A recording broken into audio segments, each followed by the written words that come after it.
Assalamualaikum warahmatullahi wabarakatuh. Materi pembelajaran siswa, mata pelajaran Chassis kelas 11 Teknik Kendaraan Ringan, disusun oleh Mulyadi, Guru SMK Negeri 1 Gunung Buruh, Kabupaten Sukabumi. Pada pertemuan kali ini, kita membahas tentang suspensi.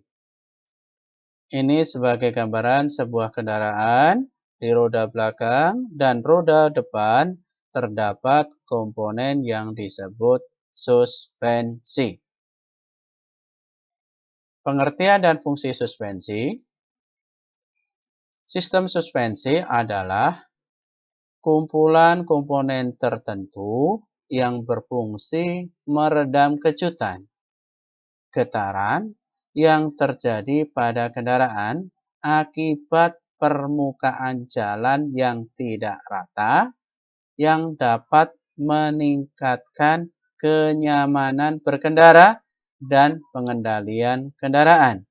Ini fungsi secara umum. Kemudian fungsi secara khusus, sistem suspensi pada kendaraan adalah yang pertama, selama kendaraan berjalan, suspensi secara bersama-sama dengan roda menyerap getaran, guncangan, dan kejutan dari permukaan jalan. Hal ini untuk meningkatkan kenyamanan dan keamanan penumpang. Kemudian yang kedua, memindahkan gaya pengeriman dan gaya gerak ke bodi melalui gesekan antara jalan dengan roda-roda.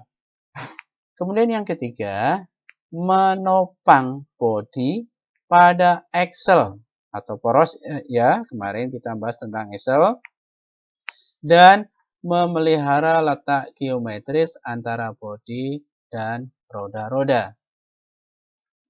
Kemudian, getaran-getaran pada kendaraan atau mobil sebagai berikut. Yang pertama, ini sebuah kendaraan mendapat getaran yaitu bagian depan dan bagian belakang naik turun. Di sini disebut pitching, yaitu getaran yang mengakibatkan ujung depan dan ujung belakang mobil bergerak di sekitar titik berat. Ini titik beratnya, kadang ini naik, ini turun, ya. Ini. Kemudian yang kedua di sini adalah rolling. Gerakan mengayun ke samping. Jadi gerakannya mengayun ke arah samping.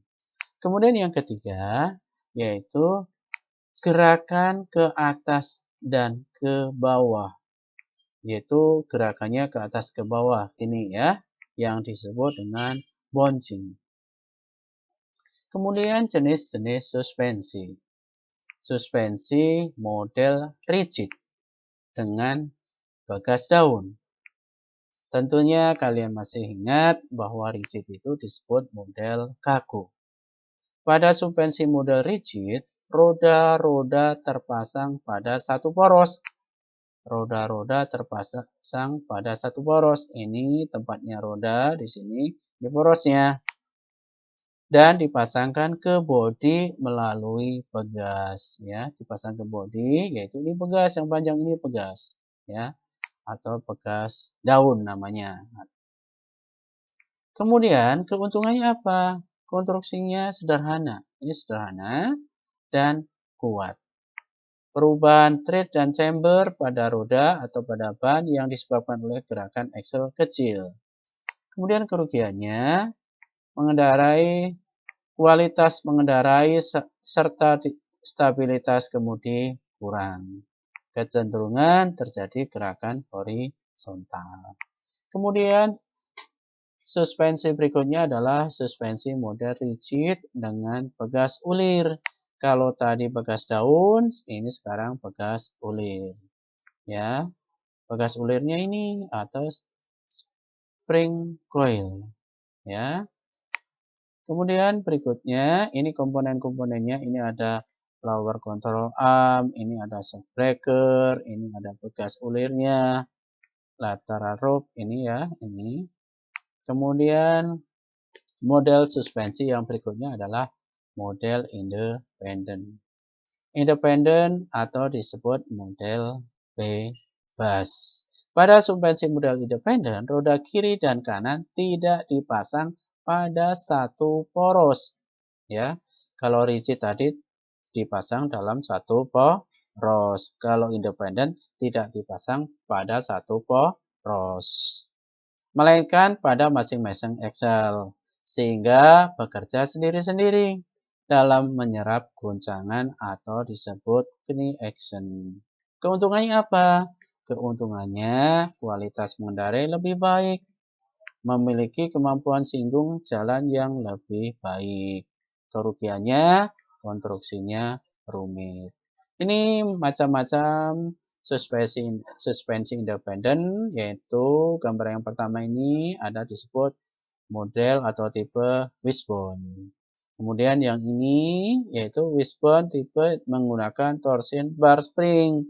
Kalau ini menggunakan coil spring atau bekas spiral. Kemudian yang ini model McPherson. Kemudian yang ini adalah model swing. Kemudian model ini sebagai contoh model wishbone ya, sebagai gambaran model wishbone yang tadi. Ini konstruksinya apa? Upper arm. Upper arm itu bagian arm bagian atas. Kemudian lower arm yaitu arm bagian bawah. Kemudian ini knuckle ya, bawah atas ini. Ini knuckle. Di sini ada ball joint-nya. Kemudian membentuk segi empat dari coil spring dan shock di tengahnya. Ini shock absorbernya di tengahnya. Kemudian ini ada spring coil. Kemudian kalau McPherson seperti ini. Model McPherson tidak memiliki upper arm, sehingga lebih sederhana. Maka tidak diperlukan penyetelan front wheel alignment kecuali itu. Ya. Kemudian kita bahas tentang shock absorber atau peredam kecut. Fungsi bekas adalah untuk mencegah tumbukan yang diterima oleh roda yang diteruskan ke bodi kendaraan. Tapi dengan adanya peredam kecut, jalannya kendaraan menjadi buruk. Shock absorber berfungsi untuk menyerap kelebihan elastisitas dari bekas yang cenderung berayun-ayun. Ini ya. Ini akhirnya diredam oleh shock absorber. Ini prinsip kerja shock absorber. Ini tipe single ya. Ini ada piston ke bawah ya. Ini. Kemudian ini tipe double. Kemudian berikutnya adalah shock absorber jenis karbon. Shock absorber ini berisi gas tekanan tinggi yang memiliki sifat peredam sangat baik. Ini. Keuntungannya apa?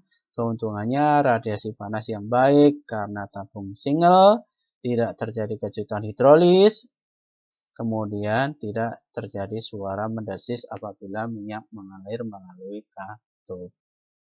Itu saja yang kami sajikan pada materi kali ini. Terima kasih. Mohon maaf. Assalamualaikum warahmatullahi wabarakatuh.